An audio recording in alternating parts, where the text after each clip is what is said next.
దేవుని వందనాలు. హల్లెలూయా. ఇర్మియా గ్రంథం 29వ అధ్యాయం 11వ వచనంలో, నేను మిమ్మల్ని గూర్చి ఉద్దేశించిన సంగతులు నేను ఎరుగుదును, రాబో కాలమందు మీకు నిరీక్షణ కలుగునట్లుగా.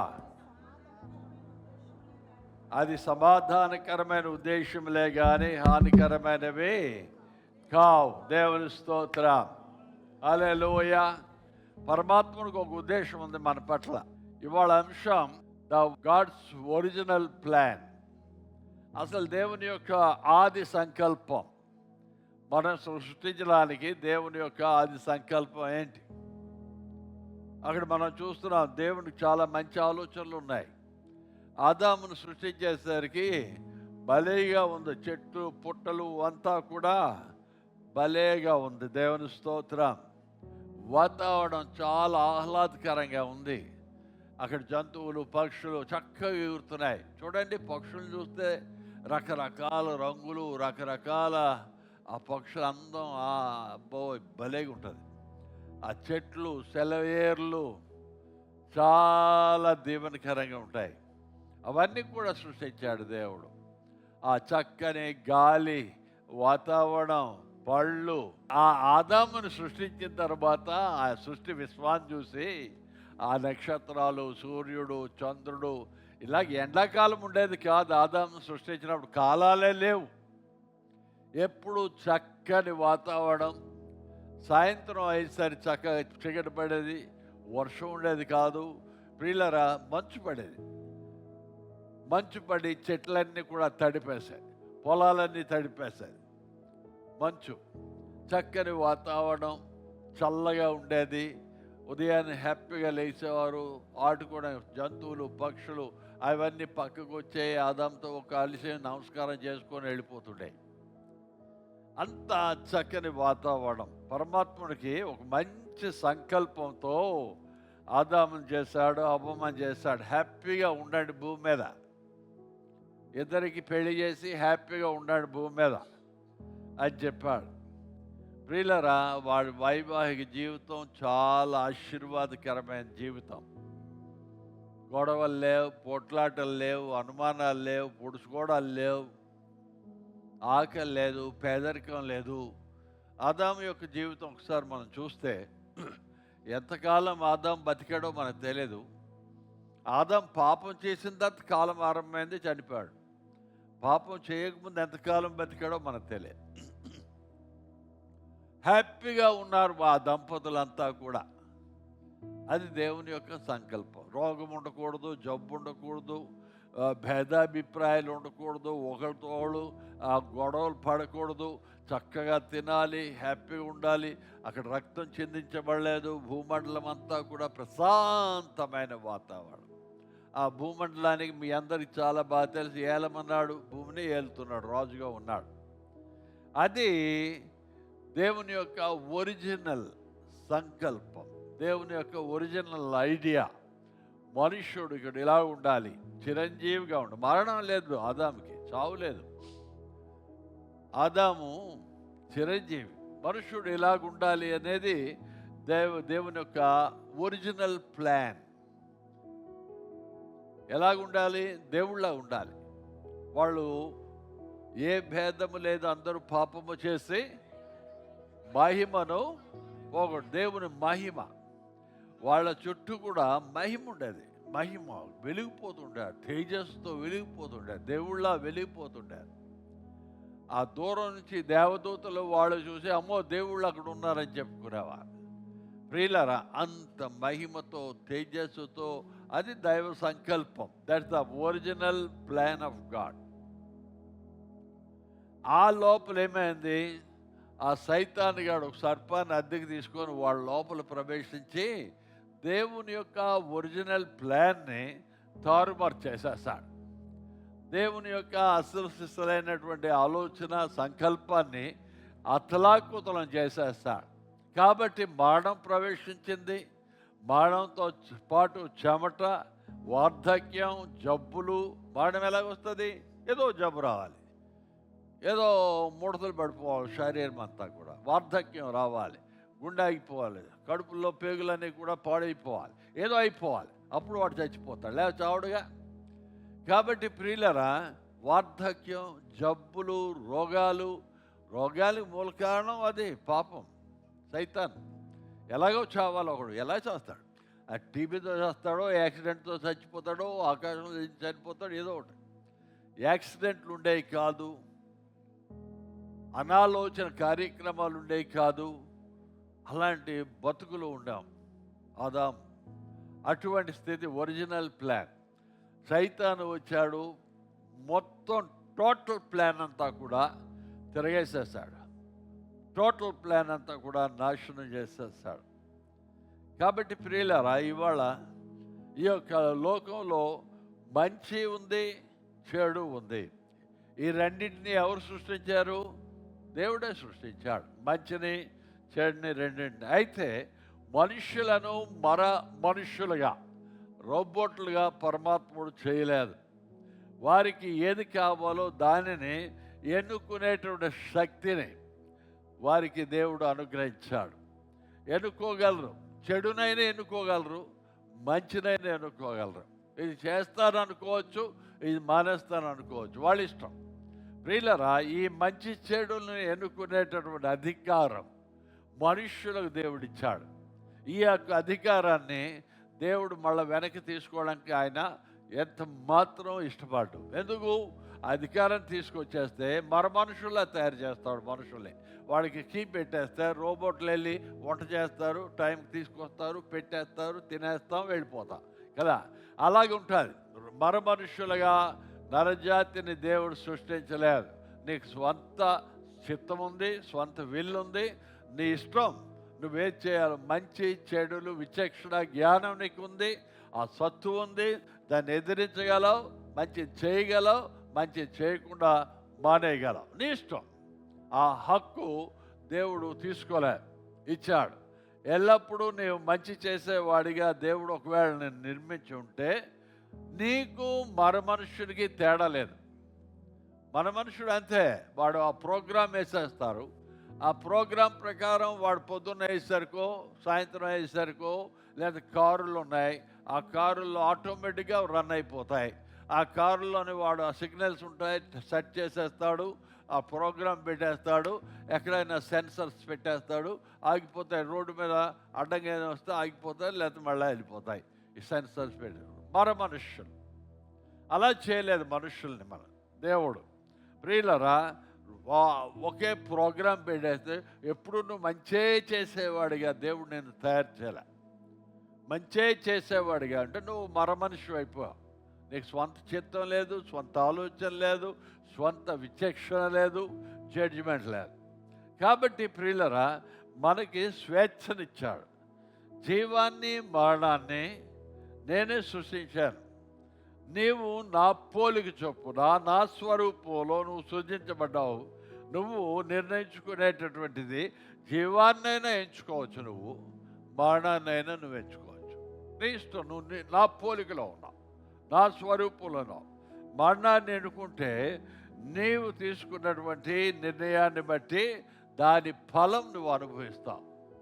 ప్రియులరా, పరమాత్ముడు మనకి చాలా స్వేచ్ఛ ఇచ్చాడు, చాలా ఇండిపెండెన్స్ ఇచ్చాడు, తనలాంటి మనుషులుగా, తనలాంటి జీవులుగా చేశాడు, చాలా అధికారం ఇచ్చాడు. అధికారం ఉంది. నీకు ఇష్టం ఉంటే ఈ పని చేయి, ఇష్టం లేదు మానేయి.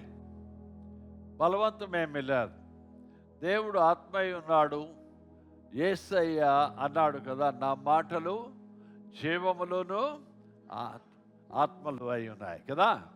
ప్రియులరా, 6వ అధ్యాయము 63వ వచనంలో మనం చూస్తాం యోహాను సువార్తలో, నా మాటలు అవి జీవం, నా మాటలు ఆత్మ జీవం అవుతాయి. ప్రియులరా, యేసయ్య ఆత్మయ్య ఉన్నటువంటి ఆ మాటలు ఆత్మలై ఉన్నాయి. It's spirit. దేవుడు మాట్లాడే మాట అది ఆత్మ. బైబిల్లో లాజిక్, ఆత్మ వాక్యం, ఆత్మ మాటలు ఇవి.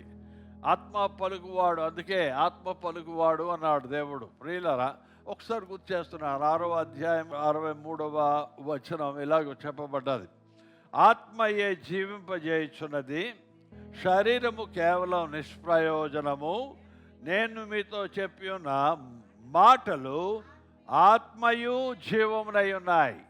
యేసయ్య మాట వాక్యం, వాక్యం ఆత్మ, వాక్యం జీవమై ఉన్నది. ఆయన పలికే వాక్యం స్క్రిప్చర్, అది మనం ఆ వాక్యం జీవం ఉన్నది. ప్రియులరా, అది స్పిరిట్, అది ఆత్మ, ఆత్మ అది జీవం. కాబట్టి తర్కానికి పని, తర్కం ఆత్మ విషయంలో మనం తర్కించడానికి అవకాశం లేదు. అది లాజిక్ కాదు, ఫిలాసఫీ కాదు. బైబిల్ ఒక స్పిరిట్ బుక్. ఇది ఈ బైబిల్ అంతా కూడా ఒక స్పిరిట్ బుక్, ఒక ఆత్మ పుస్తకం. ఇదంతా కూడా దేవుని వాక్యం, ఆత్మ. ఆ ఆత్మ పుస్తకం ఇది స్పిరిట్ బుక్. కాబట్టి ప్రియులరా, ఎంత తెలివితేటలున్నా, ఎంత జ్ఞానం ఉన్నా, ఎంత చదువుకున్నా, ఈ స్పిరిట్ బుక్ని ఆత్మదేవుడే మనకు బయలుపరిస్తే తప్ప అర్థం కాదు. మహాజ్ఞానులు ఉన్నారు ప్రపంచంలో, మహామేధావులు ఉన్నారు. ఈ యొక్క గ్రంథాన్ని చదివితే వారికి అర్థం కాదు. అది ఎవరు బయలుపరచాలి? ఆత్మయే బయలుపరచాలి, ఆత్మదేవుడే బయలుపరచాలి. అంతేగాని మన తెలివితేటలు కాదు. ప్రియులరా, నా తల నుండి ఇక్కడ నుంచి ఇక్కడ కదా మన తెలివితేటలు, జ్ఞానం, నైపుణ్యం, నేర్పరితనం, మేధస్సు, ఇదంతా ఇక్కడి నుంచి ఇక్కడికి వచ్చేసరికి కొన్ని సంవత్సరాలు బట్టి నాకే.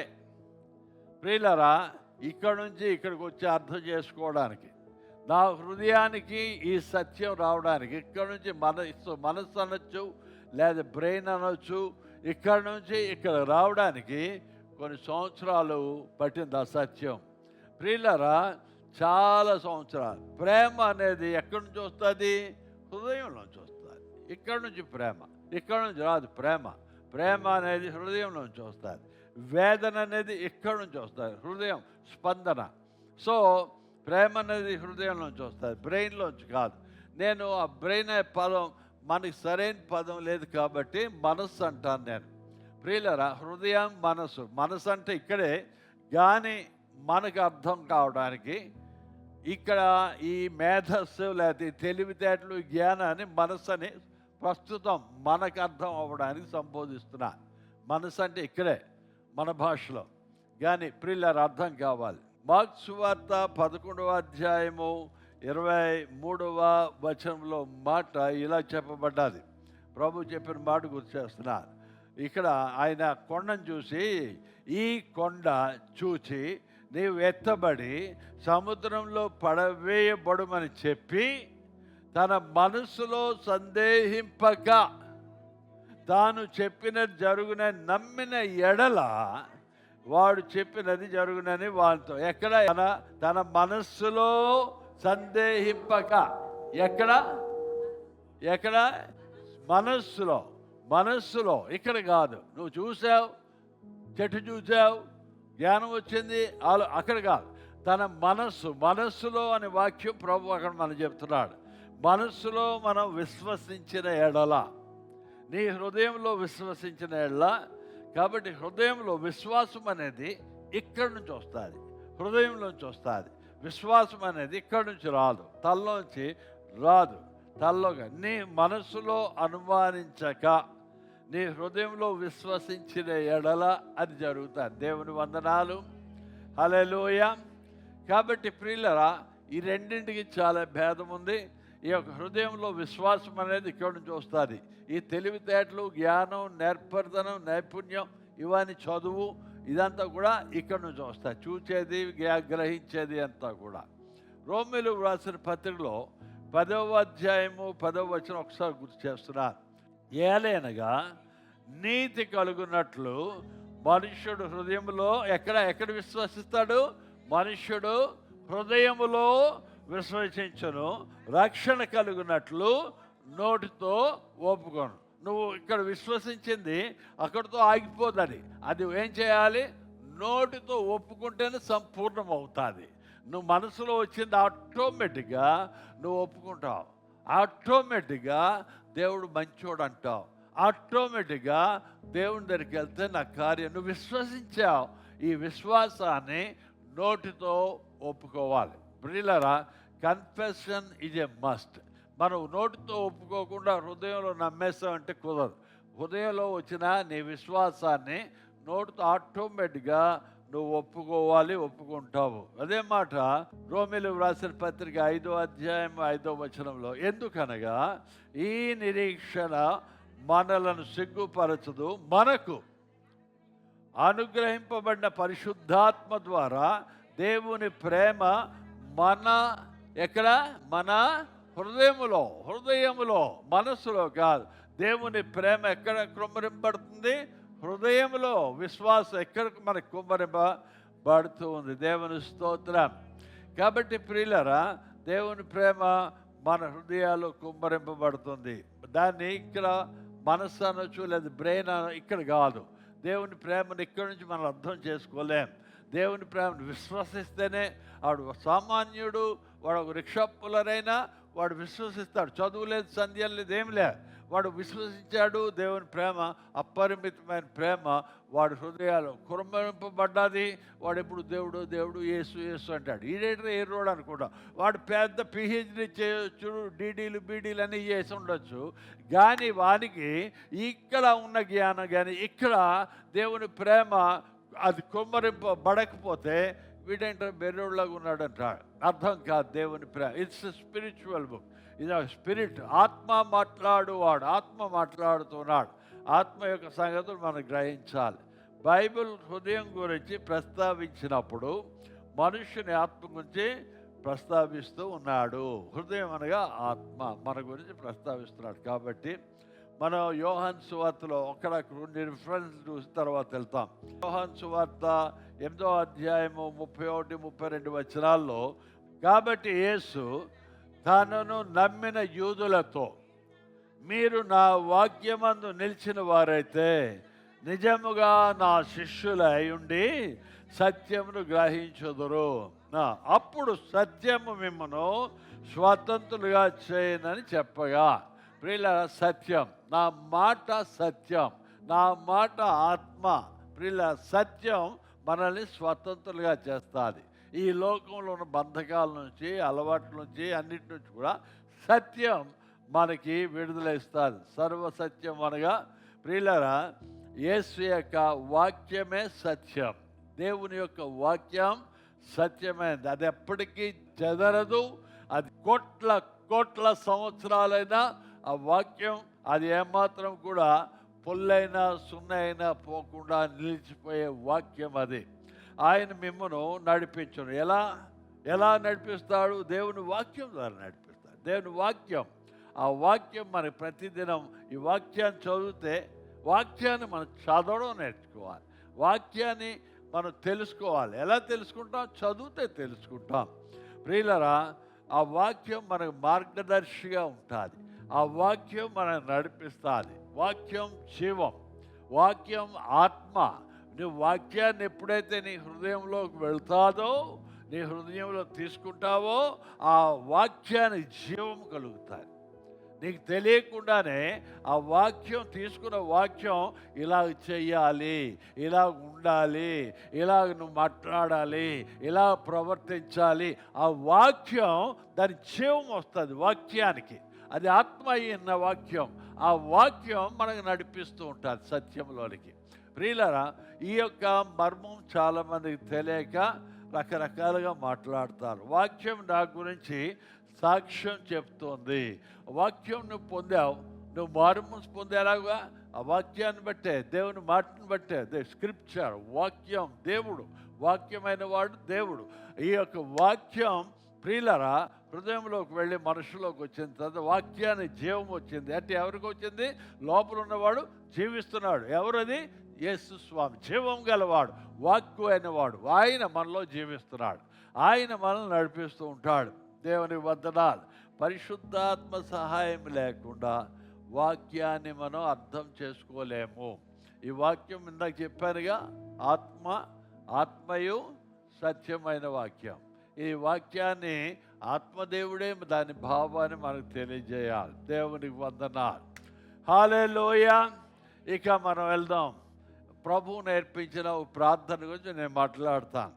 మత్తయి సువార్త 6వ అధ్యాయము 10వ వచనం నుంచి ప్రభు ప్రార్థన మనందరికి కంఠస్థం.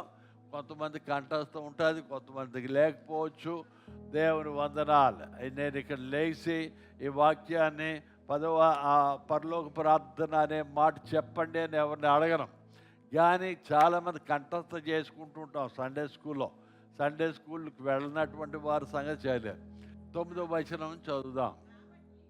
కాబట్టి మీరిలా ప్రార్థన చేయడి, పరలోకమందున్న మా తండ్రి, నీ నామము పరిశుద్ధ పరచబడుగాక, నీ రాజ్యము వచ్చునుగాక, నీ చిత్తము పరలోకమందు నెరవేరినట్లు భూమి యందు నెరవేరునుగాక. చాలు, ఇవాళకి 3 మాటలు చాలు. దేవుని వందనాలు. హల్లెలూయా. ప్రియులారా, పరలోక ప్రార్థన తక్కిందంతా కూడా ప్రభువు నేర్పించిన ప్రార్థన. ఆ ప్రార్థన దేవుని చిత్తాన్ని బయలుపరుస్తుంది, దేవుని ఆలోచన బయలుపరుస్తుంది.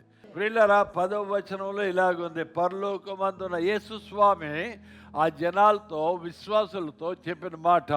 యేసుస్వామి, నీ పరలోకమందున మా తండ్రి, మా తండ్రి. మీ నాయన్ని ఎలా పిలుస్తాం? తండ్రి అని పిలుస్తున్నాం. ఏంటి పిలుస్తున్నాం? నాన్న. ఇవాళ రేపు ఆ చిన్నపిల్లలకి నాన్న అంటే అర్థం కావడం లేదు. వాళ్ళకి ఏంటి చెప్పాలి? డాడీ, లేదా డాడ్ అంటారు. హల్లెలూయా.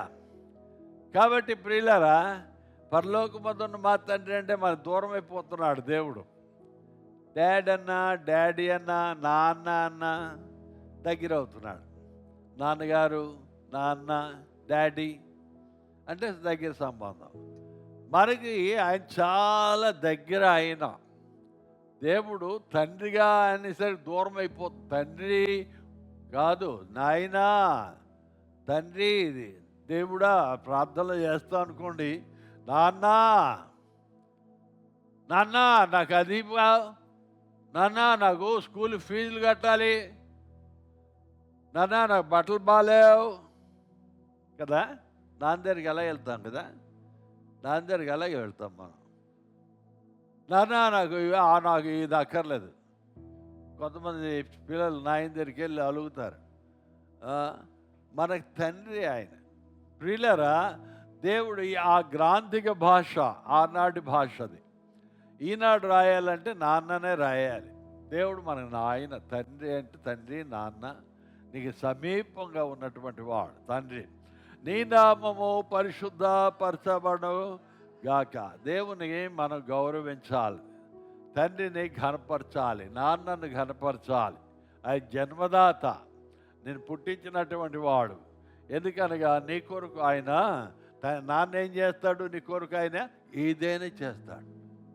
నీ బాగోగుల కోసం, నీ మంచి కోసం ఏదైనా చేస్తాడు మీ నాయన. నాన్న ప్రేమ చాలా గొప్పది. దానికోసం ఏమి దాచుకోకుండా నాన్నంతా పిల్లలు పెడతాడు. జీతమంతా సంపాదించుకొని తాను తినేస్తాను, తాగేస్తాను అండు. పిల్లలకి మంచి బట్టలు కొనాలి, పిల్లలు మంచి స్కూల్లో పెట్టాలి, పిల్లలు బాగుండాలి. ఒకవేళ పిల్లలు బాగాలేకపోతే ఆయన సంపాదించిన డబ్బంతా తీసుకొచ్చి ఆ పిల్లల కోసం ఖర్చు పెట్టి వైద్యం చేయిస్తాడు నాన్న. ప్రియులారా, ఆ నాన్నను గుర్తించాలి. ఒక మాట ఉంది, కారు అడవిలో తండ్రిని. ఆ సామెతల గ్రంథాల్లో మనం చూస్తాం కదా, వాళ్ళ తల్లిదండ్రులు గౌరవించకపోతే ఈ పెళ్ళిళ్ళు ఇదొకటి చెప్తారు. ఎప్పుడు మీ అమ్మను వదిలే, నాన్నను వదిలే, ఇలాంటి కబుర్లు చెప్తారు.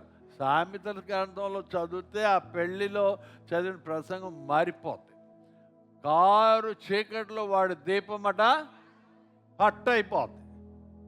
కారు చీకట్లో అంటే మంచి అవసరం టైంలో, మంచి కష్టాల టైంలో, మంచి అవసరం ఉన్నటువంటి ఆ టైంలో ఎటు శత్రువు వస్తుందో తెలియదు, ఎటు పులి వస్తుందో తెలియదు, ఎటు పాము ఉందో తెలియదు, తోవ కనబడడం లేదు.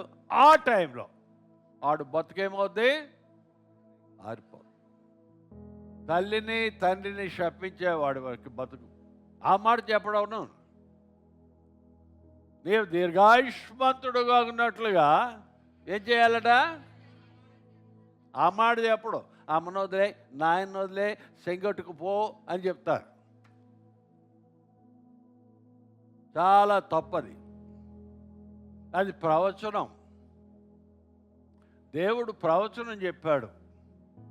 నీకు పెళ్ళైన తర్వాత నీ తల్లిని తండ్రిని విడిచిపెట్టి నీ భార్యను నువ్వు ఎందుకు? ప్రవచనం అది. అప్పటికేం జరగలే. ఆదాము ఆ అమ్మని చూపెట్టగానే ఐస్ అయిపోయాడు. ఆ అమ్మతో అమ్మ అమ్మ అమ్మ అంటూ వెళ్ళిపోయాడు. తండ్రిని వదిలేశాడుగా. తండ్రిని దేవుడిని వదిలేశాడుగా. ఎలాగ వదిలాడు చెప్తాను. అవ్వం పండు తినేసింది, పాపం చేసింది. ఇంకా శపించబడలే, కానీ తప్పుడు పాపం చేసేసింది. ఆదాము పాపం చేయలేదు, పరిశుద్ధుడిగా ఉన్నాడు, పుణ్యపురుషుడిగా ఉన్నాడు, మహిమా స్వరూపుడుగా ఉన్నాడు. ఆ టైంలో ఆయన ఏం దేవుడు అప్పుడు ఆదాము ఏమనుకున్నాడు? ఒకటి చాయిస్ ఉంది ఆదాముకి. ఇంతవరకు నేను చెప్పిన మాట కూడా అదే, మంచైనా చెడైనా నిర్ణయం నీదే. నేను దేవునితో ఉంటానా, నా భార్యతో ఉంటానా? అక్కడ నిర్ణయించుకోవాలి. ఆదాము నిర్ణయించుకుంది ఏంటంటే, చావైనా రేవైనా నా భార్య అనుకున్నాడు. దేవుడిని విడిచిపెట్టాడు. తన తల్లిని తండ్రి, ఎవరు తల్లి తండ్రి ఆదాముకి? దేవుడు. తల్లిని తండ్రిని విడిచిపెట్టేసి భార్యతో పోయాడు, పాపంలో పడిపోయాడు. ఆ జీవితం అంతా కూడా తర్వాత మనకు తెలుసు కదంతా కూడా అతలాకుతలా అయిపోయింది. అది ప్రవచనం. కానీ సత్యం కారు చీకటిలో దీపం మారిపోద్ది. అది సత్యం. సత్యం ఏంటి? నువ్వు కనపరచకపోతే నీ ఆయుష్ పరిమాణం 100 ఏళ్ళది 70 ఏళ్ళు పడిపోద్ది. దాని అర్థం ఏంటి? జబ్బుడైపోతావు, యాక్సిడెంట్ అయిపోద్ది, ఏదో ఒక రోగం వచ్చేస్తుంది. దేవుని వందనాలు. హల్లెలూయా. ప్రియులారా, ఇక్కడ పరమ తండ్రి ఆయన నాకు నాన్న, నా కష్టమైన నష్టమైన బాధైనా చూసే తండ్రి. ప్రియులారా, నీ కొరకు ఆయన ఏమైనా చేస్తాడు. కాబట్టి నీ నామము ఘనపరచబడుగా. ఎంత గొప్పోడు నా తండ్రి, నా దేవుడు, నా తండ్రి, నా నాన్న. నీ రాజ్యము, తర్వాత వచ్చినాం, నీ రాజ్యము వచ్చునుగాక. రాజ్యం అనగా ఏంటి? దేశం, అధికారం. నీ రాజ్యము వచ్చునుగాక. రాజ్యం, రాజరికం. మనకి ఇక్కడ రాజరికం చేస్తున్న వాడెవడు మన దేశంలో? మోడీ, ప్రధానమంత్రి గారు మోడీ. ఆయన రాజు, ఆయన రాజరికం చేస్తున్నాడు. ఇక్కడ ఈ మాటలో మన అలవాటు అయిపోయింది, కానీ దీంట్లో సత్యాన్ని మనం ఎప్పుడూ ఆలోచించడం లేదు. ప్రభువు యేసుస్వామి ఆయన ఏం చెప్తున్నాడంటే, మీరు ఇలా ప్రార్థన చేయండి, ఇలా కోరుకోండి. ప్రార్థన అంటే దాని అర్థం ఏంటి? కోరుకోండి. ఏంటి కోరుకుంటున్నాడు? పరలోకమందున్న మా తండ్రితో, డాడీతో ఇలా చెప్పు, నీ రాజ్యం, నీ నామము పరిశుద్ధ పరచబడి. నువ్వు చాలా గొప్పోడు నాయన, పరమాత్ముడా, నా తండ్రి, నాకు ప్రతి అవసరం గాలి ఇచ్చావు, నీరు ఇచ్చావు, అంతా ఇచ్చావు. నీ నామము పరిశుద్ధ పరచబడుగా. తర్వాత నీ రాజ్యము ఎప్పుడో రావడం కాదు. మనం ఏమనుకుంటాం? మనం చచ్చిపోవాలి, మధ్యాకాశానికి వెళ్ళిపోవాలి, ఆ తర్వాత ఎప్పుడో దేవుడు రావాలి, అప్పుడు రాజు కాదు. యూదులతో ఏం చెప్తున్నాడు? కాబట్టి మీరు ఇలాగూ ప్రార్థన. ఇప్పుడు ఆయనకు ఘనపరిచి నీ రాజ్యము వచ్చునుగాక. నీ రాజ్యం అనగా అధికారం. రాజ్యం అంటే ఏంటి? దాని అర్థం అధికారం. నీ పాలన, నీ పరిపాలన, నీ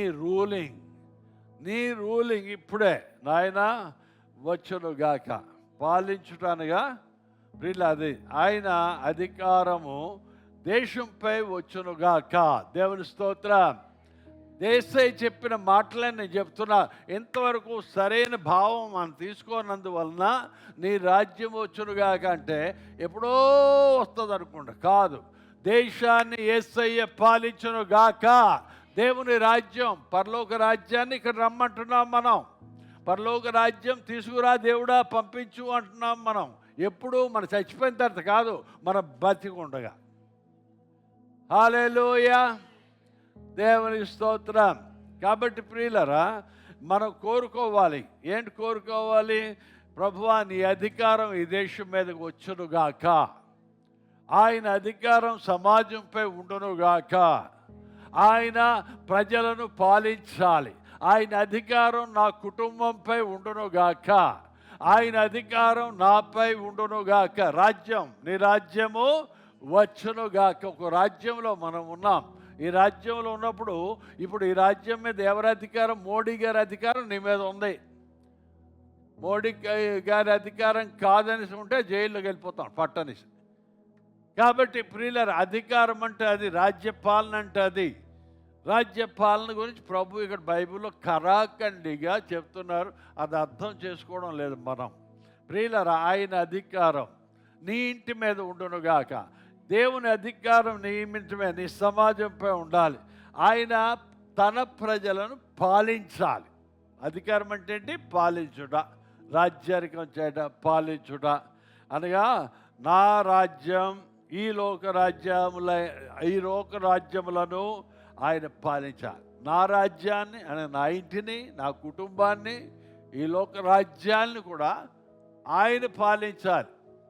ప్రియులారా, భూమండలాన్ని ఆయన యొక్క పాలన, ఆయన యొక్క అధికారం అది ఎన్ఫోర్స్ చేయాలి. మనం భూమండలం మీద దేవుని యొక్క రాజ్యం రావాలి. ఎప్పుడు వస్తుంది? నువ్వు ప్రార్థన చేస్తేనే తప్ప దేవుడు కార్యం చేయడు. అది మనకు తెలుసు ఆ సత్యం. మనకు ఖచ్చితంగా ఏ అంశాన్ని ప్రార్థన చేస్తేనే జవాబు. మనం ఎప్పుడేం చేస్తున్నామా? మన యొక్క ఉద్దేశాలు ఏంటంటే, ఎప్పుడో 2000 సంవత్సరాల క్రితమో 3000 సంవత్సరాల క్రితమో యేసయ్య రాజ్యం వస్తుంది అనుకుంటున్నాం. అది కాదు. ఇప్పుడే ఆయన రాజ్యం సమాజం మీద ఉండాలి. ఆయన సమాజాన్ని పాలించాలి, ఆయన దేశాన్ని పాలించాలి, ఆయన నీ కుటుంబాన్ని పాలించాలి, ఆయన నీ జీవితాన్ని పాలించాలి. దేవుని స్తోత్రం, హల్లెలూయా.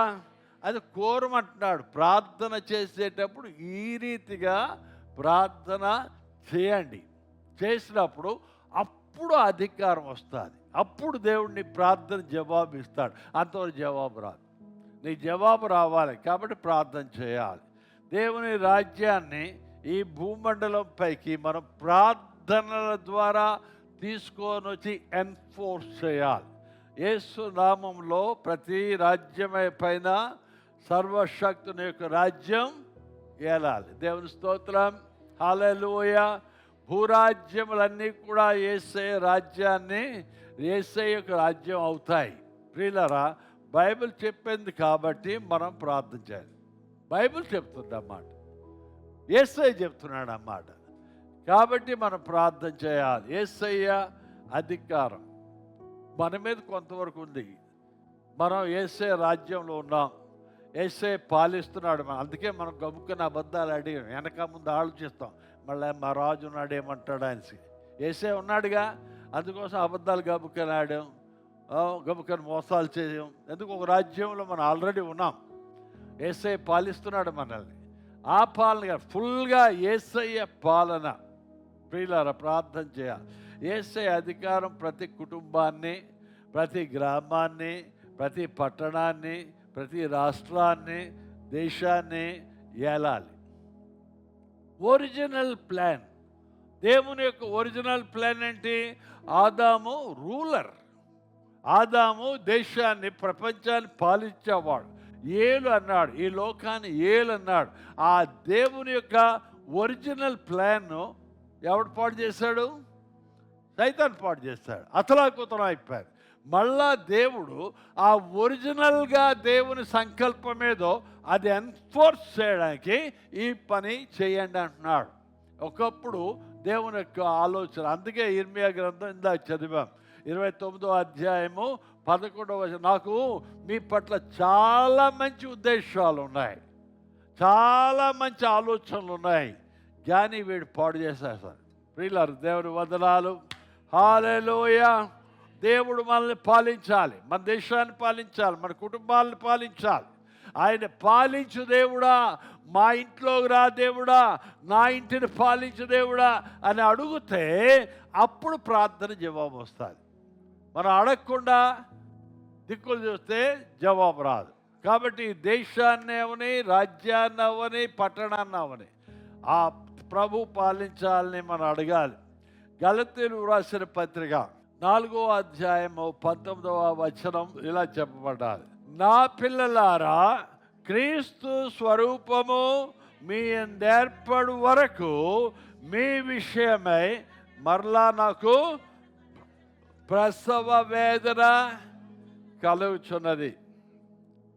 ప్రియులారా, క్రీస్తు స్వరూపం ఈ భూమండలంలో దేవుని యొక్క రాజ్యం రావాలి అన్నప్పుడు కూడా ప్రసవ వేదన కలుగు రీతిగా మనం ప్రార్థన చేయాలి. క్రీస్తు స్వరూపం వాళ్ళు కలిగే రీతిగా ప్రసవ వేదన, మాట ఏంటి? ప్రసవ వేదన కలుగుతుంది. ఈ మధ్యన ప్రసవించడం మానేశారు వీళ్ళందరూ, చాలామంది. వేదన ఏం తెలుస్తుంది? ఆ డాక్టర్ దగ్గరికి వెళ్తే 7వ నెల నుంచే పీక చుట్టూ తాడు చుట్టుకుపోయింది, కాళ్ళు ముందుకు వచ్చాయి, తోక వెనక్కి వెళ్ళిపోయింది. ఆడు మొదలెట్టేశాడు డాక్టర్ 6వ నెల నుంచే. దాంతోనే భయం భయం భయం భయం. అయితే ఏం చేయాలి డాక్టర్ అమ్మగారు? ఇంకేం చేయాలి? నువ్వు రోజు వచ్చేస్తాడు, మందులు ఇచ్చేస్తాను, 9వ నెల వేస్తే పుట్టిన కోసేసి ఇలా తీసేస్తాను. ఈ అమ్మకు ప్రసవ వేదనే తెలియదు. ప్రసవ వేదన, కడుపులో నిండు చూలాలైన తర్వాత పురుడు వచ్చినప్పుడు నొప్పులు వచ్చేస్తాయి. ఇలా నొప్పుల మీద నొప్పులు. పిల్లలు పుట్టడు. ఇంకా ఘోష హాస్పిటల్కి వెళ్ళాను, నేను చూశాను. నేను ఇలా దులే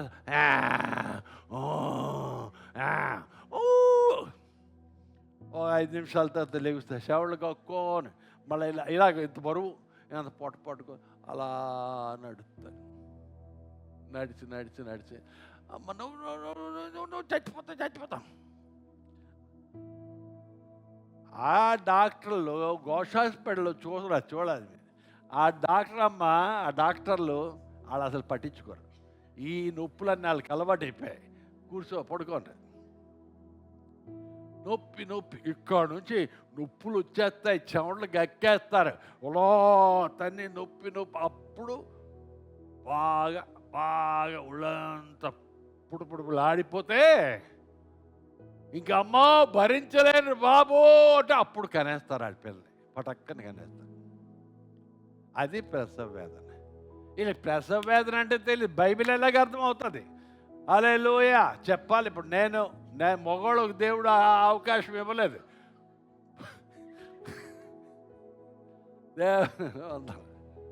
హల్లెలూయా, దేవుని స్తోత్రం. ప్రసవ వేదన అంటే ఇంకా అదే, ఇంకా అంతే. అలాగా ప్రసవ వేదన పడ్డాడు ఎవరు? పౌలు భక్తుడు. క్రీస్తు స్వరూపము ఈ బిడ్డల్లో రావాలి, ఈ విశ్వాసుల్లో క్రీస్తు స్వరూపం రావాలి. రాత్రి అనక పగలనక, తిండి లేకపోయినా, ఉపవాసం ఉన్న, కష్టమైన నష్టమైన ప్రార్థన, శ్రమ అయినా, శోధనైనా, అడ్డంకులున్నా దేవుడి దగ్గర వేదన. ప్రభువా వాడు రక్షించు నాయన, ప్రభువా వాడు మంచి బిడ్డగా తయారు చేయు, ఓ దేవుడా నీ రూపం వాళ్ళకు రావాలి. అది అపోస్తులైన పౌలు భక్తుని యొక్క ప్రసవ వేదన అంటే అది. హల్లెలూయా. ఆ రీతిగా 2 రోజులు, కొన్నిసార్లు పురుడు పోసుకునేటప్పుడు 2 రోజులు అవ్వచ్చు, 3 రోజులు అవ్వచ్చు, 6 రోజులు కూడా అవ్వచ్చు. అపోస్తుడైన పౌలు భక్తుడు ఆ రూపం వచ్చే వరకు, వారిలో క్రీస్తు స్వరూపం వచ్చే వరకు తిండి మానేశాడు, తాగడం మానేశాడు, ఆ బీచ్లకు వెళ్ళడం మానేశాడు, టీవీలు చూడడం మానేశాడు. దేవుడా అదే గురి, అదే మంట. దేవుని స్తోత్రం.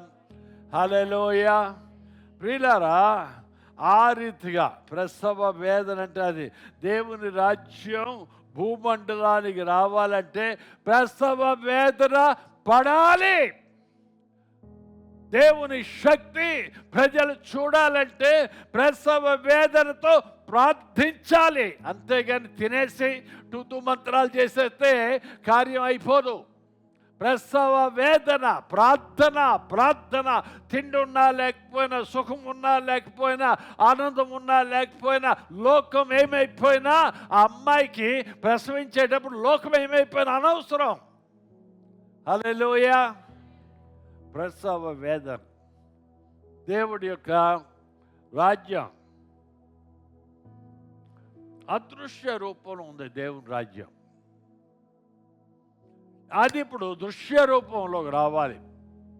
భౌతిక అదృశ్య రూపంలో ఉన్నది ఇప్పుడు భౌతిక రూపంలోకి రావాలి.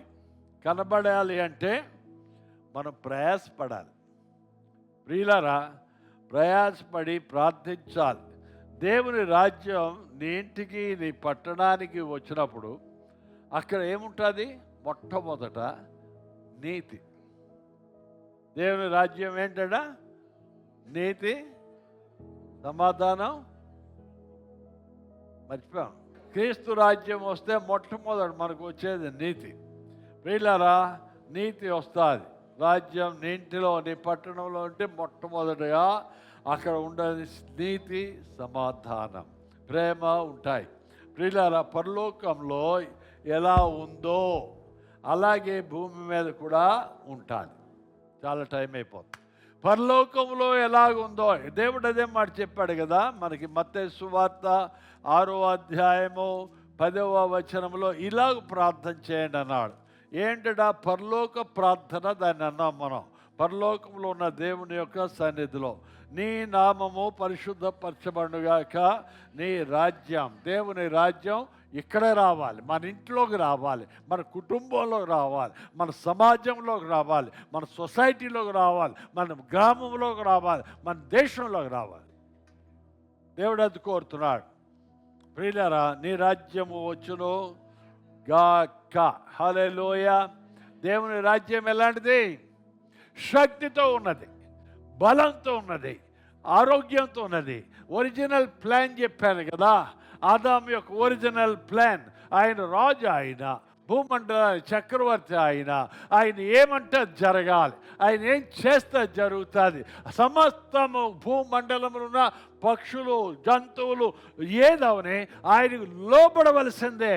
దేవుని స్తోత్రం. అది అధికారం, అది రాజ్యం, అది రాజ్య పాలన. రాజ్య పాలన అంటే అది. ప్రియులారా, మనకు తెలియదు, చాలామందికి తెలియదు. అమెరికా ప్రెసిడెంట్ వచ్చాడు అనుకుందాం. ఈ యొక్క గాజువాకు వస్తే ప్రియులారా, గాజువాకు చుట్టూ కూడా సైన్యం నిండిపోతారు. గాజువాకు చుట్టూ కూడాను తెల్ల డ్రెస్లో, నల్ల డ్రెస్లో మిలిటరీ వాళ్ళు ఉండిపోతారు. ఆయన ఒకవేళ పెద్ద స్టేడియంలో మనం ప్లాట్ఫామ్ పెట్టేసి ఆయన కూర్చోబెడితే, ఆయన స్టేజ్ ఎక్కాడంటే ఎవడు స్టేజ్లోకి రావడానికి వీల్లేదు, స్టేజ్ మీద దిగడానికి వీల్లేదు. ఎవడు కూడా బయట నుంచి చుట్టుపక్కల రావడానికి వీల్లేదు. ఏంటి అక్కడ ఎవరు వచ్చారు? అధికారి వచ్చాడు, అమెరికా ప్రెసిడెంట్ వచ్చాడు. వాడు కదలడానికి వీల్లేదు. అమెరికా ప్రెసిడెంట్ ఒకవేళ కదులుతానంటే అక్కడ ఎవరుంటారు? పోలీసు, మన పోలీసులు ఉంటారు, కానీ అసలు పోలీసులు ఉంటారు. అసలు అమెరికా నుంచి అమెరికా ప్రెసిడెంట్ వస్తున్నాడంటే అక్కడ నుంచి ఏరోప్లేన్లు ముందు 2 రోజుల ముందు కారులు వచ్చేస్తాయి. అమెరికా ప్రెసిడెంట్ గారు ఇండియా కారులో కూర్చోడు, ఆయనకి స్పెషల్ కారు ఉంటుంది, అది అధికారం. ఆయన ఆ కార్లు ముందు వచ్చేస్తాయి. ఆయనతో అమెరికా ప్రెసిడెంట్ వస్తున్నాడంటే మన సైన్యం ఉంది, మన పోలీసులు ఉన్నారు, మన సిఐడీలు ఉన్నారు. కానీ నెల రోజుల ముందే ఆ సిఐడీలు వచ్చేస్తారు ఇక్కడికి, వాళ్ళ FBI వచ్చేస్తారు ఇక్కడికి. అక్కడ సెక్యూరిటీ ఎవరుంటారనుకుంటున్నారు? అమెరికా ప్రెసిడెంట్ వస్తే ఆ చుట్టూ సెక్యూరిటీ వాళ్ళు FBI వాళ్ళు, అక్కడ సెక్యూరిటీ వాళ్ళు ఉంటారు. మనోళ్ళు కనబడుతుంటారు కానీ అసలు ఉన్నాడు. కదలనివ్వరు, మెదలనివ్వరు. ప్రెసిడెంట్ ఉన్నంత వరకు అధికారం. ఎక్కడ ఎవడు కదలడానికి వీలేదు. అధికారం అంటే అది. ఏరోప్లేన్ ఎగరడానికి వీల్లేదు. గాజువాకు వచ్చాడే ఏరోప్లేన్ గాజు మీద కింద ఎగరడానికి వీల్లేదు. అది అధికారం. ప్రియులారా, అది పరలోకపు రాజు యొక్క అధికారం. ఆయన యొక్క రాజ్యము వచ్చును గాక. హల్లెలూయా. అది దేవుడు కోరుతున్నాడు. ప్రియులారా, దేవుని రాజ్యం వస్తే ఏమవుతుంది? సైతాను రాజ్యం పటాపంచలైపోద్ది. సైతాను శక్తి పటాపంచలైపోద్ది. దేవుని రాజ్యం, ఏ రాజ్యాధికారం ఇక అక్కడ చెల్లదు. ఒకే ఒక రాజ్యాధికారం, నీ చిత్తం. ప్రియులారా, మాట ఏం చెప్పబడ్డది?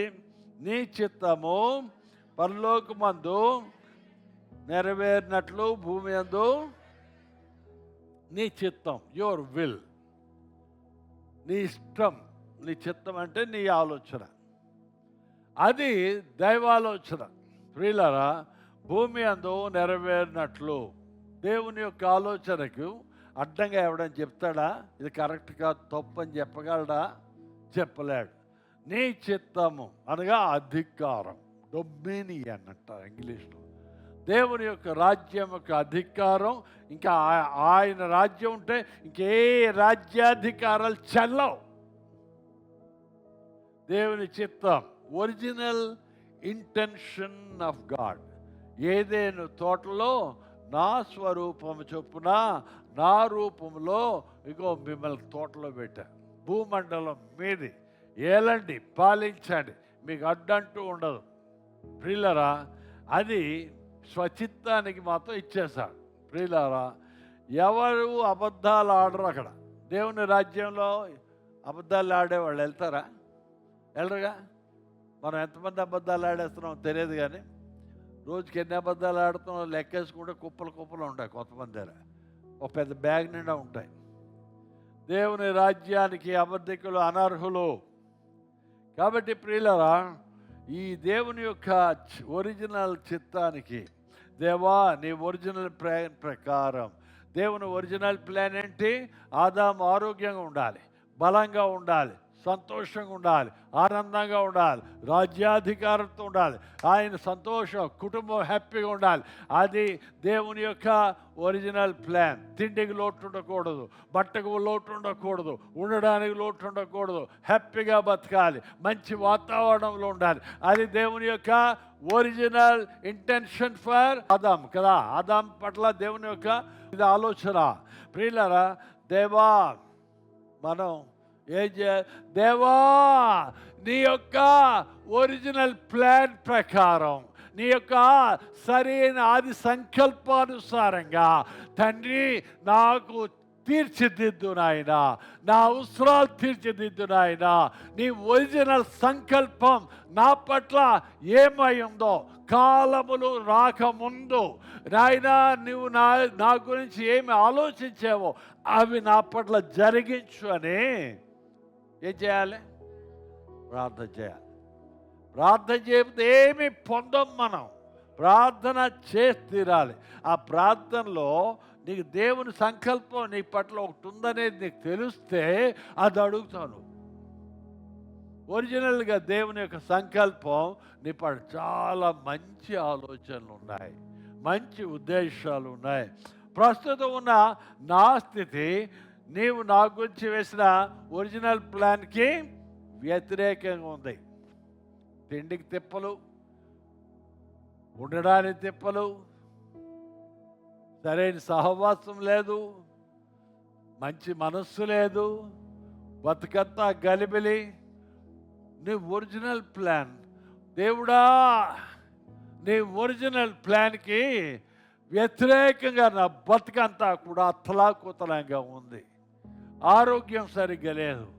తండ్రి నీ కృపానుసారంగా, నీ చిత్తానుసారంగా పరమాత్ముడా నన్ను ఒకసారి గుర్తు చేసుకొని నా జీవితానికి ఏది నువ్వు సంకల్పించుకున్నావో, జగత్ పునాది వేయబడక మునుపే నువ్వు నా గురించి ఆలోచించేవే, ఆ ఆలోచన ప్రకారం నాకు జరిగించు నాయన అని ప్రార్థన చేస్తే కార్యాలు జరుగుతాయి. హల్లెలూయా. మనకి జగత్ పునాది వేయబడక మునిపే పరమాత్మని దృష్టిలో నువ్వు ఉన్నావు. ఆ దేవుని సంకల్పం ఒకటి ఉంది, అది జరిగించాలి. దేవుని వందనాలు. హల్లెలూయా. నువ్వు సృష్టిలో ప్రవేశించబడక మునిపే, కాలములు ప్రారంభం కాక మునిపే దేవునికి నీ పట్ల ఉన్న ఆలోచనల ప్రణాళిక ఉంది. ఆ ప్రణాళిక నా పట్ల జరిగించు తండ్రి. హల్లెలూయా. దేవునికి వందనాలు. మనకు ఏమి జరగాలో అలా జరగడం లేదు. గమనించండి, మనకేం జరగాలి, దేవుని ప్రణాళిక ప్రకారం ఇలాగ ఉండాలి. మనం అలా జరగడం లేదు. దేవుని చిత్తం మన పట్ల జరగడం లేదు. దేవుని చిత్తం అది కాదు. దేవా, పరలోకమందు నీ చిత్తాన్ని భూమి మీద ఉన్న నా పట్ల నెరవేర్చుగాక అని ప్రార్థిస్తూ దేవుని సన్నిధిని మనం దేవునికి గుర్తు చేస్తూ ఉండాలి. ప్రియులారా, గుర్తు చేయడం అంటే ప్రార్థన చేయడం. పదే పదే సార్లు ప్రార్థన చేస్తూ ఉంటే నీ జీవితంలో దేవుని చిత్తాన్ని జరగడం చూస్తావు. వందనాలు చెల్లిస్తూ, స్తుతులు చెల్లిస్తూ ప్రార్థన ఆరంభించాలి. పడిపోతారు, దేవుడా చచ్చిపోతాను అలా కాస్త వందనాలు. దేవా, నువ్వు గొప్పోడు, మంచోడు, దయాళు తండ్రి, నాయన నీ బిడ్డని వందనాలు చేస్తూ, స్తుతిస్తూ, భజన చేస్తూ, ఆ తర్వాత మన వినపాలని చేసుకుంటూ, ఆ తర్వాత ముగింపులో కూడా దేవా, నీకు నాకు పట్ల నా ప్రార్థన ఆలకించావు, నా కష్టాన్ని చూచావు, నా వేదన ఆలకించావు, నీకు వందనాలు స్వామి అని ఆయన వందనాలు చెల్లిస్తూ మన ప్రార్థన ముగిస్తే దాంట్లో తదాస్తు అంటాడు పరమాత్ముడు. హల్లెలూయా. ఆరంభం నుంచి ముగింపు వరకు దేవుని యొక్క ప్రణాళిక ప్రకారం జరగాలి. ఇల్లు కట్టడానికి ఆరంభించినప్పుడు మనం ఏం చేస్తాం? ఇల్లు కట్టే ముందు ఇల్లు కట్టాం, ఓ ప్లాన్ ఉంటుంది మనకు. ప్లాన్, ఇక్కడ కిటికీ, ఇక్కడ తలుపు, ఇక్కడ ఏసీ, ఇక్కడ వాటర్ ట్యాంక్, ఒక ప్లాన్ ఉంటుంది. ఆ ప్రకారం మనం కడతాం. అలాగే దేవుని కూడా మన పట్ల ఒక ప్లాన్ ఉంది, ఒక మంచి ఆలోచన ఉంది. అలా తయారు చేశాడు. మధ్యలో సైతాను దూరి ఏదైనా తోటలో గలిబిలి చేసి సమస్తాన్ని కోల్పోయే రీతిగా చేస్తాడు. ఇప్పుడు దేవుడి ప్లాన్ ప్రకారం, ఒరిజినల్ ప్లాన్ ఏదైతే నీ కోసం చేశాడో ఆ ఒరిజినల్ ప్లాన్ ప్రకారం నీ జీవితం సాగడం లేదు. ఏదో పొరపాటు జరిగింది. తిరిగి ఒరిజినల్ ప్లాన్ ప్రకారం, తండ్రి నీ ఒరిజినల్ సంకల్పం నా పట్ల నీకున్న ఆది సంకల్పం ప్రకారం జరిగించు నాయనా. ఈ లోకంలో ఇంకొక మాట, 6వ అధ్యాయం 13వ వచనం, మమ్మును శోధనలోకి తేక దుష్టు నుంచి తప్పించుము. ఈ లోకంలో శోధనలు చాలా ఉన్నాయి. యేసయ్య అన్నాడు, శోధనల నుంచి మమ్మల్ని తప్పించండి. ప్రార్థన అంశం. శోధనల నుంచి దేవుడు మనల్ని ప్రార్థన చేస్తే శోధనల నుంచి తప్పిస్తాడు. ప్రియులారా, ఏదైనా నువ్వు ప్రార్థన చేయాలి.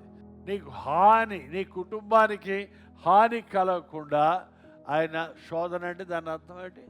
నీ కుటుంబానికి కీడు రాకుండా, నీ కుటుంబానికి హాని కలగకుండా ఆయన ఖచ్చితంగా కాపుదలిస్తాడు. నీ కుటుంబంలో ఎవడు కూడా గలిబిలి చేయకుండా, యేసునామములో గలిబిలంతా యేసునామములో బయటికి పోవునుగాక. నీ కుటుంబంలో దేవుని చిత్తం ఏంటి? శోధనల్లో నుండి ఆ ప్రభు యొక్క మాట ఇంకోసారి గుర్తు చేస్తుంది. 13, మమ్మను శోధనలోకి తేక దుష్టు నుంచి మమ్మను తప్పి. శోధన సైతాన్ గారు ప్లాన్ వేశాడు, పక్కింటోడు ప్లాన్ వేశాడు, అల్లాడికి ఏదో కీడు చేద్దామని ఆలోచన వేశాడు. అది శోధన. ఆ శోధన ఎవడైతే నీ కీడు చేద్దామనుకుంటున్నాడో వాడి ఆలోచనలు వాడి మీదకే వేస్తున్నాములో వెళ్ళిపోనుగాక. దేవుడు అంటున్నాడన్నమాట, మనం కాదు. శోధనలో తేక ప్రార్థన చేస్తున్నామా? కీడులో తేక ప్రార్థన చేస్తున్నామా? ప్రియులారా, అది యేసునామములో శూన్యమైపోవాలి. ఎవడైనా అగ్నిబాణాలు నీ మీదకి వేస్తుంటే అది యేసునామములో బూడిదైపోవాలి. హల్లెలూయా. నీ ఒరిజినల్ ప్లాన్, శత్రువు నీకు ఏ హాని చేయకూడదు. నీకు వ్యతిరేకంగా ఏ కార్యము జరగకూడదు. అది విరోధం. ఏది నీకు వ్యతిరేకంగా జరిగినా అది నీకు విరోధమే. హల్లెలూయా. నీకు విరోధమైన ప్రతి కార్యక్రమం యేసు నామములో శూన్యమైపోవునుగాక. హల్లెలూయా. నాకు మీ పట్ల మంచి ఆలోచనలే ఉన్నాయి అన్నాడు దేవుడు. అంటే మీ గురించి నాకు మీ పట్ల మంచి ఆలోచనలు ఉన్నాయి అంటే మీ గురించి ఇంకోడికి చెడ్డ ఆలోచనలు మాట్లాడరే. ఇంకోడికి మీ గురించి చెడ్డ ఆలోచనలు ఉన్నాయి అంటే వారి చెడు ఉద్దేశాలు, వారి చెడు ఆలోచనలు నజరేయుడైన యేసు నామములో నాశనమైపోవునుగాక. వేటగాని ఊళ్ళోనూ వాడు పడేద్దాం అనుకున్నాడు, వాడు ఊరి యేసు నామములో నాశనమైపోవునుగాక. హల్లెలూయా. ప్రియులారా, నాకు మంచి ఉద్దేశాలు ఉన్నాయి, ఇంకోటికి ఉన్నాయి చెడు ఉద్దేశాలు. కాబట్టి ప్రియులారా, కందాకి రాణి ఆ యొక్క కోశాధిపతి రథం మీద వెళ్ళిపోతున్నాడు. అపోస్తుల కార్యం 26 నుంచి 36 వరకు చూస్తాం మనం. వెళ్ళిపోతుండగా దేవుడు ఫిలిప్పును పంపించాడు. ఫిలిప్ వెళ్ళాడు, మాట్లాడి నువ్వు చదువుతున్నది నీకేమైనా అర్థమవుతుందా అన్నాడు. ప్రియులారా, చదవాలి, వాక్యం చదవాలి. వాక్యం చదివితే మనకు అర్థమవుతుంది. కోశాధికారి చెప్పాడు నాకు అవ్వలేదని, కానీ వాక్యం చదువుతున్నాడు, అది అర్థం చేసుకుంటాడు. ప్రియులారా, దానియేలు గ్రంథంలో 9వ అధ్యాయంలో కూడా దానియేలు ఆ గ్రంథాన్ని చదువుతున్నాడు, ఇర్మియా గ్రంథాన్ని. 70 సంవత్సరాల కాలం, 1-2 వచనాల మాటను చెప్తా. 72 సంవత్సరాలు పూర్తయిపోయింది. ఇక ఆ యొక్క శ్రమకాలం అయిపోయిందని ఎలా తెలిసింది దానియేలుకి? గ్రంథం చదివాడు. చదివితే అర్థమైంది కాబట్టి అప్పుడు ప్రార్థన మొదలెట్టాడు. దేవుడా, 70 సంవత్సరాల కాలం, శాపకాలం దాటిపోయింది కాబట్టి నాయన తిరిగి రిస్టోర్ అస్ బ్యాక్, మమ్మల్ని తిరిగి యెరూషలేం తీసుకువెళ్ళి స్థాపించు. హల్లెలూయా. దేవుని వందనాలు. విడుదల పొందేటప్పుడు, రక్షణ పొందేటప్పుడు మన నోట్లోకి దాన్ని ఒప్పుకోవాలి. ఇందాక మనం చదివిన అంశమే. దానియేలు ఆ యొక్క వాక్యాన్ని చూశాడు, నోటితో ఒప్పుకున్నాడు. ప్రియులారా, అలాగే ఆయన వాక్యాన్ని చదివాడు, ఆయన ఒప్పుకున్నాడు, కోశాధికారి అయినటువంటి వాడు. కాబట్టి ప్రియులారా, మనం వాక్యాన్ని 43వ అధ్యాయంలో కూడా, యెషయా గ్రంథం 43లో 23 నుంచి 25 వచనాలు చూసినట్లయితే, మనం ప్రకటించకపోతే దేవుడు అంటున్నాడు ఆ విషయాన్ని గుర్తు చేయమంటున్నాడు. ప్లాన్ని, దేవుని ప్లాన్ని గుర్తు చేయి, ఆయన దగ్గర తీసుకురా. దేవుడా, నా భూమి యొక్క పునాదులు వేయబడక మునుపు నా పట్ల నీకున్న ఆలోచనలు నాకు నెరవేర్చును ఆయన. హల్లెలూయా. దేవుడు ఆ కార్యం ఖచ్చితంగా చేస్తాడు. నువ్వు విశ్వసిస్తే ఏం చేస్తావు?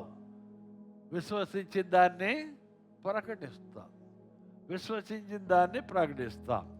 కాబట్టి ప్రియుల ఒక 2 మాటలు చదివి ముగించేస్తాక దేవుని వందనాలు. 125వ కీర్తన, 125వ కీర్తన 2-3 వచనాలు ఒకసారి చూద్దాం. పర్వతములు ఉన్నట్లుగా యెహోవా ఇది మొదలుకొని నిత్యము తన ప్రజల చుట్టూ ఉండును. నీతిమంతుడు పాపము చేయుటకు తమ చేతులు చాపకుండా భక్తిహీనుల రాజదండమును నీతిమంతుల స్వాస్థ్యం మీద ఉండదు. భక్తిహీనుల రాజ్యదండం అనగా భక్తిహీనుల రాజ్యాధికారం, భక్తిహీనుల యొక్క రూలింగ్ పవర్, భక్తిహీనుల యొక్క గవర్నమెంట్, అది నీతిమంతుల మీద ఉండదు. అలా ఉండకూడదు. ప్రియులారా, యెరూషలేం చుట్టూ పర్వతములు ఎలా కదల్చబడకుండా ఉన్నాయో, నీతిమంతుల యొక్క గుడారములు స్థిరంగా ఉంటాయి. భక్తిహీనులు వచ్చి వాళ్ళని ఏళ్ళడానికి వీలు లేదు. రాజదండం అంటే అది ప్రియులారా. అక్కడ రాజదండం అంటే ఏంటి? The government ruling. కాబట్టి భక్తిహీనుల రాజదండము నీతిమంతుల స్వాస్థ్యం మీద ఉండదు. ఒరిజినల్ ప్లాన్ అదే, దేవుని యొక్క ప్లాన్. కాబట్టి ప్రార్థన చేయి, అడుగు, ప్రభువును గుర్తు చేయమంటున్నాడు.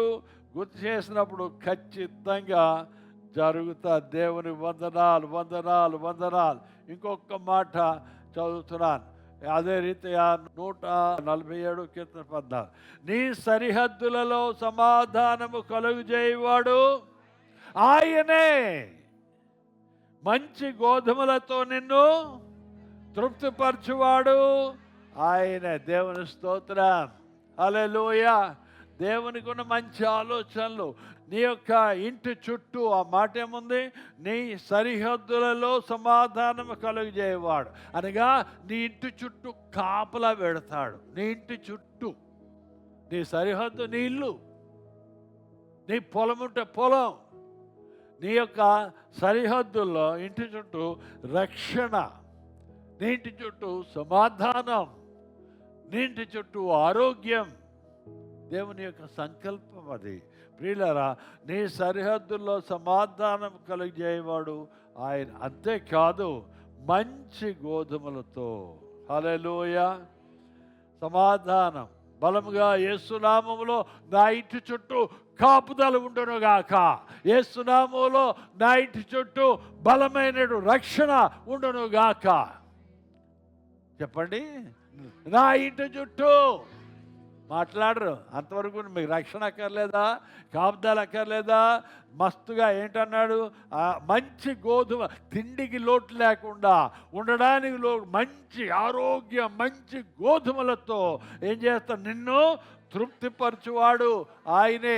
యేసయ్యా, నీ పరిశుద్ధ నామములో నా ఇంటి చుట్టూ, చెప్పండి, నా ఇంటి చుట్టూ నీ కాపుదల, నీ రక్షణ ఎల్లప్పుడూ ఉండునుగాక. శత్రువు నీ ఇంట్లోకి రాడు, దొంగోడు నీ ఇంట్లో రాడు, ఆ యొక్క జబ్బులు నీ ఇంట్లో రాదు, కక్ష యొక్క పిశాచాలు నీ ఇంట్లో రాకుండా దేవుని కాపుదల. హల్లెలూయా. ప్రభు ఏమన్నాడు? పరలోకమందు నీ చిత్తము, దేవుని చిత్తం మన పట్ల మంచి ఆలోచన, మంచి ఉద్దేశాలు. హల్లెలూయా. ఇక ముగింపులో ఇద్దాం. జకర్యా గ్రంథం 14వ అధ్యాయం 11వ వచనం. పట్టణము ఎత్తుగా కనబడును, జనులు అక్కడ నివసించరు, శాపము ఇకను కలగదు, యెరూషలేము నివాసులు నిర్భయముగా నుందురు. ఇక శాపాలు ఉండవు, దోషాలు ఉండవు. ప్రియులారా, నువ్వు బయటికి వెళ్ళినప్పుడు దీవించబడతావు, లోపలికి వస్తే నువ్వు దీవించబడతావు. నీ ఇంట్లో శాపం ఉండదు, నీ ఇంట్లో ఆకలి దప్పికలు ఉండవు. హల్లెలూయా. దేవుని వందనాలు, వందనాలు. నువ్వు బయటికి వెళ్తే నీకు కాపుదల ఉంటుంది, లోపలికి వస్తే నీకు కాపుదల ఉంటుంది. దేవుని స్తోత్రం, హల్లెలూయా. నిన్ను హేళన చేసేవారు కూడా ఉండరు. ఆఖరికి ఏం మాట చదివి ముగించేద్దాం. యోవేలు గ్రంథం 2వ అధ్యాయము 19వ వచనం. మరియు యెహోవా తన జనులకు ఉత్తరమిచ్చి చెప్పినదేమనగా, ఇక్కను అన్యజనులు మిమ్మలను అవమానాస్పదంగా చేయక మీరు తృప్తి నంతగా నేను ధాన్యమును, కొత్త ద్రాక్షారసమును, తైలమును మీకు పంపించేదాను. దేవుని చిత్తం అది. హల్లెలూయా. నువ్వు హేళనగా ఉండవు, నీకు ఎవడు చిన్న చూపు చూడు, ఇదో పరికిమాలనోడు అండు, ఇదో పరికిమాలది అండు, ఒరే వీళ్ళేంట్రా ఆఫ్టర్ ఆల్ అండ్రు. హల్లెలూయా. దేవుని యొక్క చిత్తం పరమలోకమందు తండ్రి నీ చిత్తము భూమి మీద నెరవేర్చబడును గాక. ఓ తండ్రి, నాయన పరమాత్ముడా, నన్ను గుర్తు చేసుకో. భూమి యొక్క పునాదులు వేయబడక మునిపే నన్ను నువ్వు ఎరిగి ఉన్నావు కదా. నన్ను గుర్తు చేసుకొని నీ చిత్తాన్ని నా పట్ల నెరవేర్చు. హల్లెలూయా. అందరూ నిల్చున్నట్లయితే ప్రార్థన చేద్దాం. సర్వేశ్వరుడా, నీకు వందనాలు, వందనాలు, వందనాలు, వందనాలు, వందనాలు. పరలోకమందున్న మా తండ్రి, నాయనా నీ సన్నిధిలో నాయన నువ్వు గొప్పవాడు. ఏం అడిగితే అది ఇస్తానన్నావు, అడగమన్నావు, ప్రార్థించమన్నావు, ప్రార్థన చేస్తున్నావు. నీ చిత్తం మా పట్ల నెరవేర్చు నాయన. హల్లెలూయా. నీ రాజ్యము మా ఇంటికి వచ్చునుగాక, మా కుటుంబానికి వచ్చునుగాక, మా సమాజానికి వచ్చునుగాక, మా గ్రామానికి వచ్చునుగాక. నీ రాజ్యం మా దేశానికి వచ్చునుగాక. నీ రాజ్యం మా ప్రజలు పాలించునుగాక. హల్లెలూయా, హల్లెలూయా, హల్లెలూయా, హల్లెలూయా. పరమాత్ముడా నీకే వందనాలు, వందనాలు, వందనాలు, వందనాలు, వందనాలు స్వామి. నీ వాక్యంతో మమ్మల్ని బలపరిచానికి వందనాలు. దీవించు నాయన. యేసు నామములో ప్రార్థిస్తున్నాము తండ్రి. ఆమేన్.